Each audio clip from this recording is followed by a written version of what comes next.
Before we dive into the financial markets, I wanted to discuss more or less where I'm coming from. I started in the early to mid-90s as an equity analyst, and then I became a proprietary desk trader, and then a portfolio manager at a global macro hedge fund.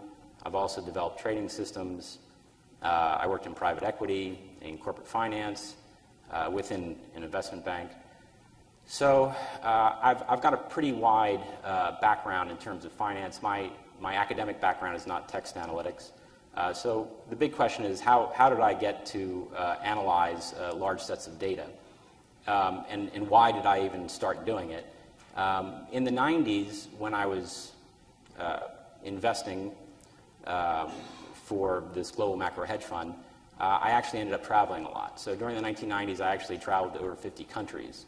And for the most part, I was visiting countries that were either seen as breaking out, meaning like Russia in 1996 or 1997, people were thinking that was going to be the next big superpower. It's going to turn it over to capitalism very quickly.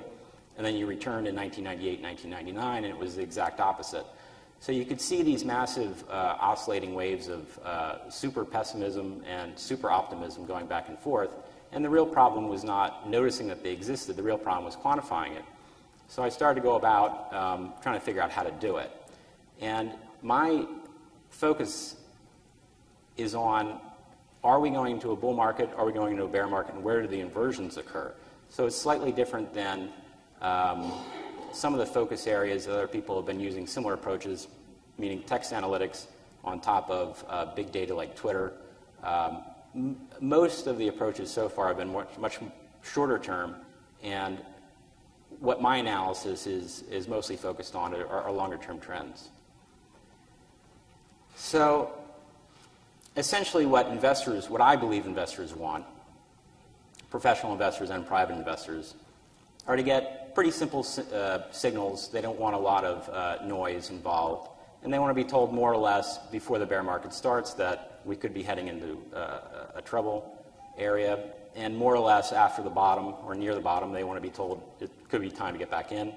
So these are the type of signals that, again, I've been trying to create for quite some time. And as an interesting exercise, let's see how professional investors did during this period. So this is the hedge fund index during the 2008 bear market. And it's pretty obvious that when the stock market fell, they didn't do very well. And when the stock market rebounded, they did quite well. So unfortunately, the hedge funds kind of failed the test at this point because they're supposed to, hedge funds in general are supposed to do well in up and down markets. Investment banks, again, they didn't do very well. They either got bailed out, bankrupt, or bought. And again, the idea for even bringing this up is that professional investors and investors in general need to innovate. They need to look towards new methods of analytics. And what I'm saying is that it's going to be wrapped around this big data.